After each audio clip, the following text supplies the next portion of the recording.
Howdy, y'all. Welcome back to the Kentuckian. I'm glad that you've decided to join us for this special Easter episode. Take a moment and hit that subscribe button, hit that like button. It really helps me out, and hopefully you'll continue to get the content that you like. I want to give you a brief survey, and this will be a much shorter episode than normal. It's sort of a special Easter-oriented episode. I wanted to give you a brief survey of one of the probably most brutal battles in American military history, and it was the bloodiest battle in the Pacific Theater during World War II for American forces. On April 1st, 1945, the land invasion of the Japanese-held island of Okinawa began.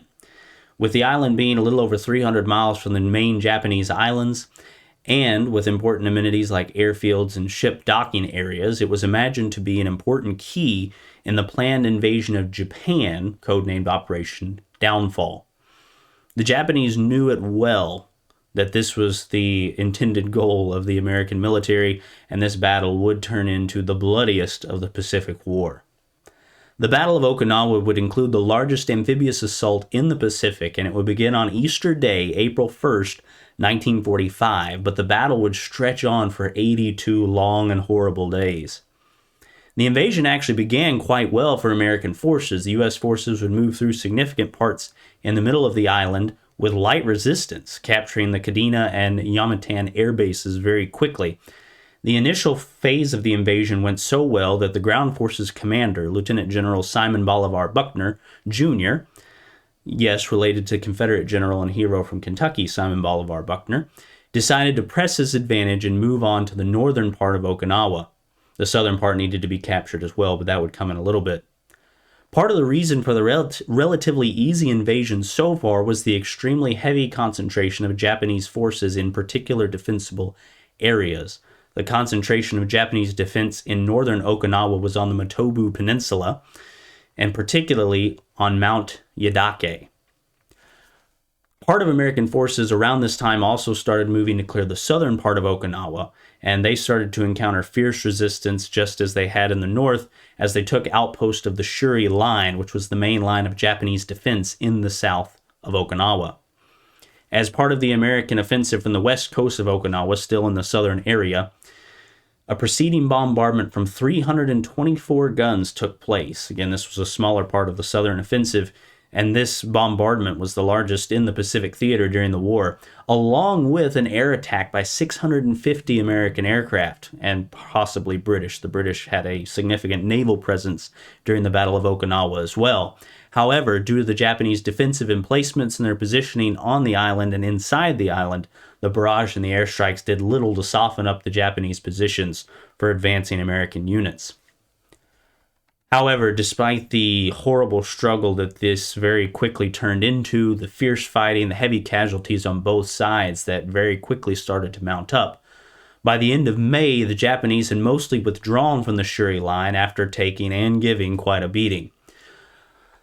Monsoons from this time had also, or at this time, had by now turned everything, this battle-churned ground, into a horrible mud. That wasn't just mud, there was a mixture with the viscera and the bodies that couldn't be retrieved and buried because of the nature of the battle going on, the ground literally being torn to pieces by all the fighting, and it turned the ground into such this horrible mud mixture that the transportation of wounded off the battlefield and the movement of tanks that were so key in helping to clear enemy Japanese emplacements, especially flamethrower tanks, but a large number of American tanks in general, that really gave the American forces a decided edge. All that became extremely difficult, and it eviscerated American morale as the awful gore and the fact they couldn't bury their comrades and the smell that, the horrible smell that constantly came up from this area was always around them.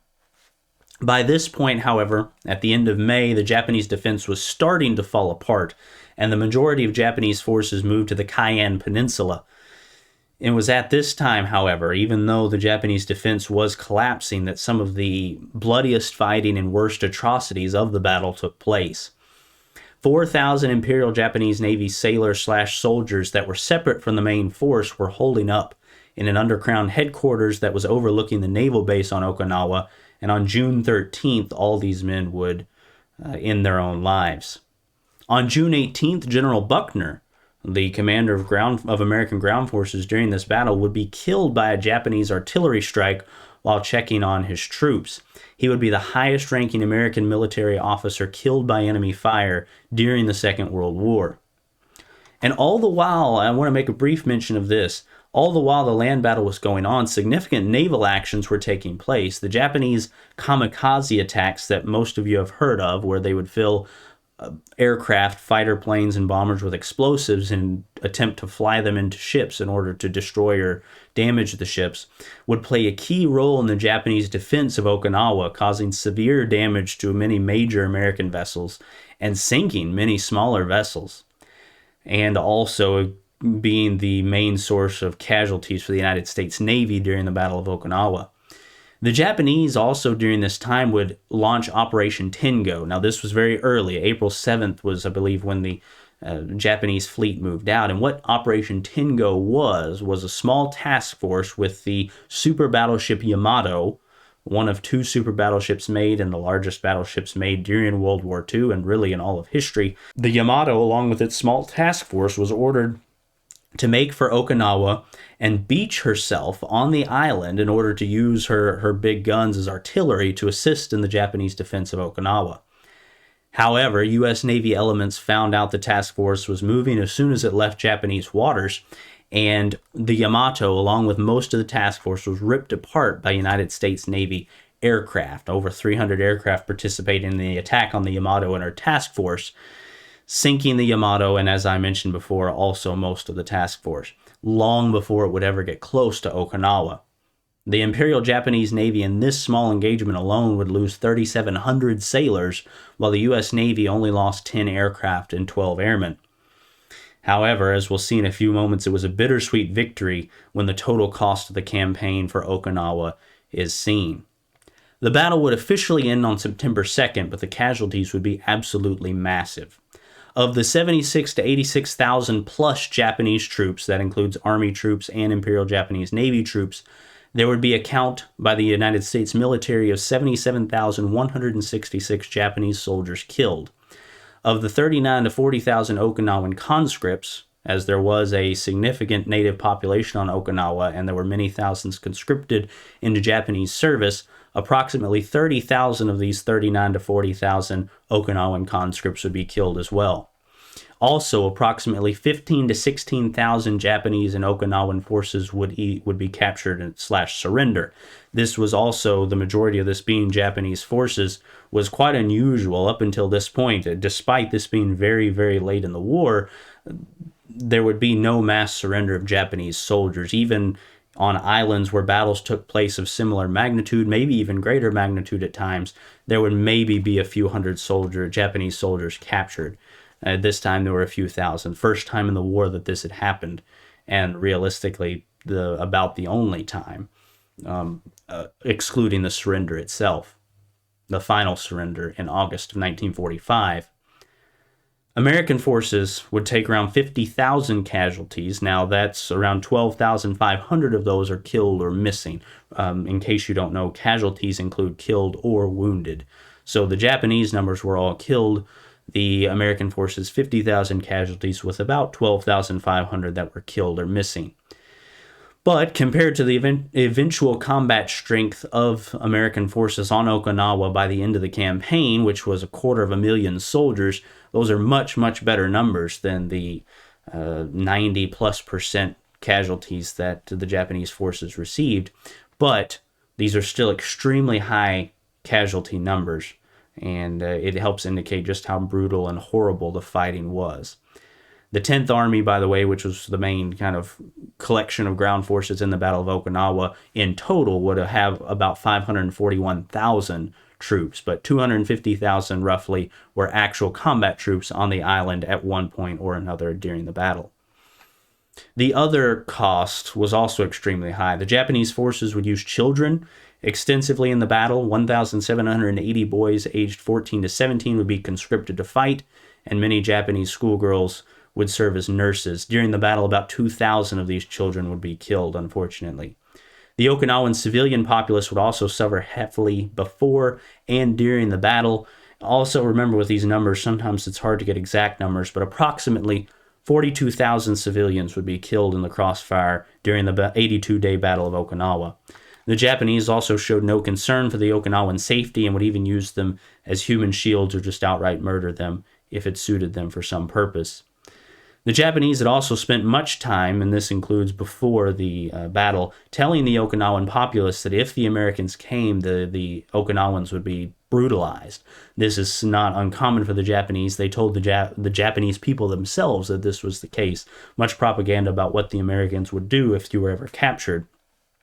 And as the Japanese defense collapsed, Japanese forces encouraged or directed the civilian populace to commit mass ending of their own lives, with reports of them giving civilians hand grenades for the purpose being very common.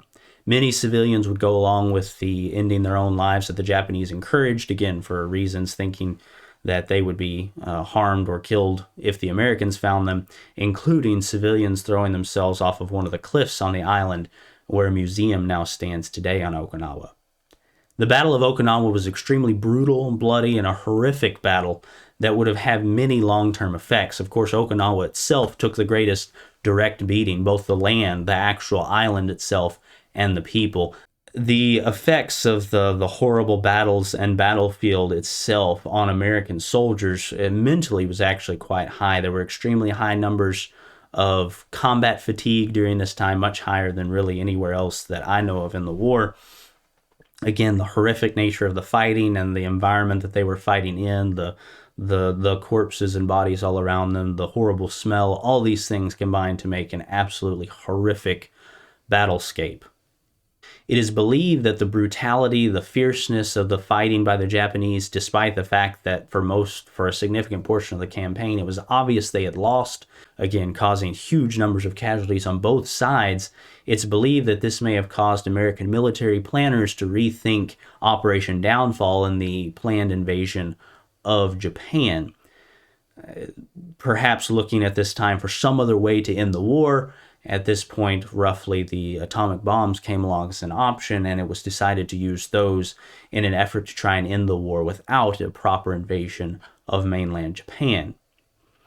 The Japanese also, this is a much longer term effect, something that is much more recent. The Japanese have also attempted to downplay their role in encouraging the mass taking of their own lives of the Okinawan civilians, including changing textbooks that were available in Japan and so on, causing much outrage and backlash among the Okinawan people. Make no mistake, there was much bravery during this time as well. 24 medals of honor would be awarded from this 82-day battle, including a Medal of Honor going to Desmond Doss, who saved 75 men despite being a conscientious objector that would not carry a firearm. If you've ever seen or heard of the movie Hacksaw Ridge, that's about Desmond Doss's story. That was during this battle. Again, a horrible, brutal battle starting on Easter Sunday of 1945. The Pacific Theater was a different kind of war than the war that happened in Europe, and it's something that is not addressed near as much. So I hope that you found this special episode interesting. I hope that you found it informative and perhaps opened your eyes to some things that you didn't know. And that's a brief survey of the Battle of Okinawa for our Easter special. I hope that you all have a great Easter weekend. And remember that as long as you and I are doing what's right, we make a real difference in this old world. This is Ryan Dalton of the Kentuckian, signing off.